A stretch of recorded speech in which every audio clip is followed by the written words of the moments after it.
What is up, you guys? This is Mini Superheroes Today. Hey guys, in today's video, we're taking a look at the LEGO 2023 Avatar The Way of Water set, the Mako Submarine. This set will retail for $60, comes with 4 exclusive minifigs, and I'm really curious to see what you guys think of this and to show you my thoughts. At $60, it's no secret that the Avatar sets are on the pricey side, and this isn't a perfect set, but it may or may not be worth 60 bucks. So let's just get into it and decide together what we think.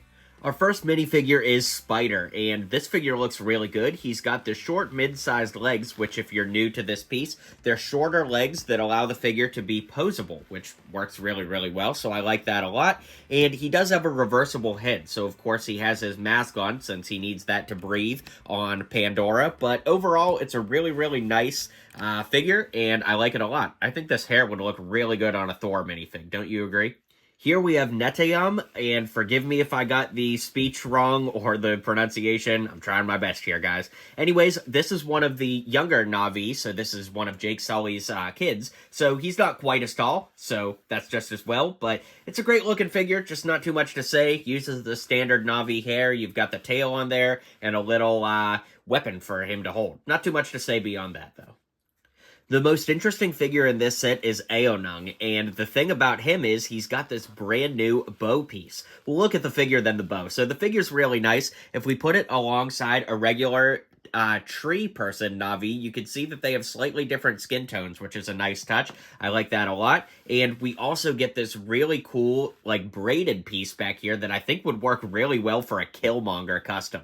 I'm gonna have to try that out and see how it looks. The most interesting thing about this set and figure, of course, is the bow and arrow, and it's the thing that got a lot of people talking once this was revealed. So as you can see, there's a translucent blue arrow on the inside here, and the figure holds it just like a regular arrow. And I need to turn it this way to show you how the functionality works. So you take your pointer finger here, your middle finger here, and your thumb on the back of the arrow and push it, and it fires the arrow out just like that. So you can see that it's hollow right there. And then the arrow is a translucent blue, and interestingly enough, a figure can hold it if you turn it in the figure's hand. So, you know, that's really the only way it has a practical implication for LEGO, and you do get a spare one, so you get 2 arrows in case you lose one. But it's a pretty cool feature. I know a lot of people complain that the bow and arrow piece is, like, way too big or whatever. I think it's a cool feature, but I don't know if I like it more than just the regular minifig bow. So I'd love to hear what you guys think in the comments down below. And finally, we have RDA Quark, which of course is Quark in his Avatar form. It's a great looking figure. I love the militarized look of his torso and legs with his, you know, army regalia on. And it's really cool that he's got the tall legs, so it's nice to get one of those in here. And I can't really think of a practical application for these legs, but it's just cool to get them in something other than the standard Navi blue. So to start, we get 2 little side builds here of some underwater coral, and I love that they used the little jumper piece that debuted in the DC collectible minifig series a while back, because it really lets the figure look like they're swimming in suspended animation, so that's very cool. We have some glow-in-the-dark pieces here with these little, I don't know what you would call that. I think it's like the pig's crown from Angry Birds from years ago, but anyways, that's cool. And then we get this one, which I like a lot. It's actually like a little cave with a area under here that appears to maybe have a little bit of breathing room, which is cool, so I like that a lot. We've got a big stingray piece up top here that has some reflective printing on it that looks really good.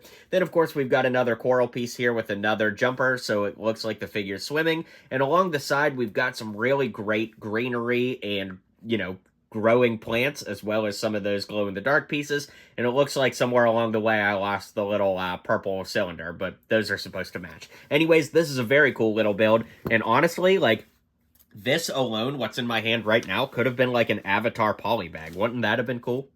So here we have the namesake of the set, the Mako Submarine, and I don't remember this in the movie at all. Maybe it was just like in a background sequence or something, or maybe I just literally blanked on it, but I don't remember this scene in the movie at all. So basically what we have going on here is a submarine. I do like the green tone that they used, like the kind of sand green here. As far as play features go, there's not really too much to talk about. Interestingly, you can like lift this middle section out, and there's some kind of component in there. I don't know if that's supposed to be like the extract from the giant whale or whatever, but you can see that there's empty space in there to fit that in. And it's actually disguised so well that, like, you'd barely even know that you could do that. So that's pretty cool. We've got some like buoys on the side here. I don't know if those are supposed to be like the whale harpoons or whatever. On the back, you can twist the, I guess, rotors to be in different directions, you know, depending on what direction you want this thing to fly. We do have some stud shooters hidden underneath these front wings where you push this tab in, and it shoots the stud out just like that.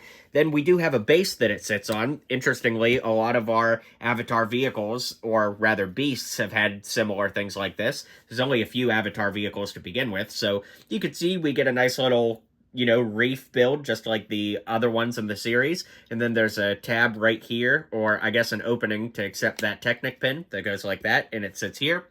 And then there's room for 2 minifigs to fit inside.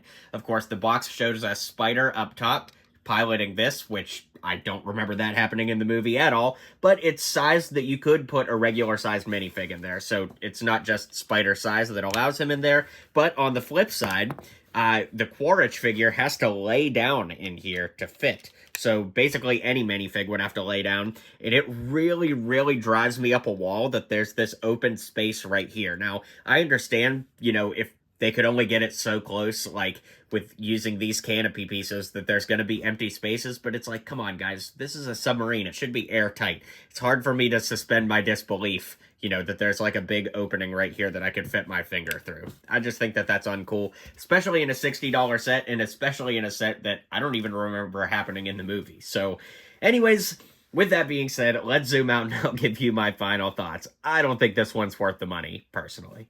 Well, guys, that's going to bring my review to a close. There are some very cool pieces included here, but I don't think it's worth $60 unless you're a huge Avatar fan, in which case, of course, you're going to want this for the figures. If you're on the fence or you're just wanting this for parts, I think that it's not really worth $60 in my opinion. Anyways, let me know what you think in the comments down below. Be sure to hit like and subscribe, and I'll catch you guys on the next video.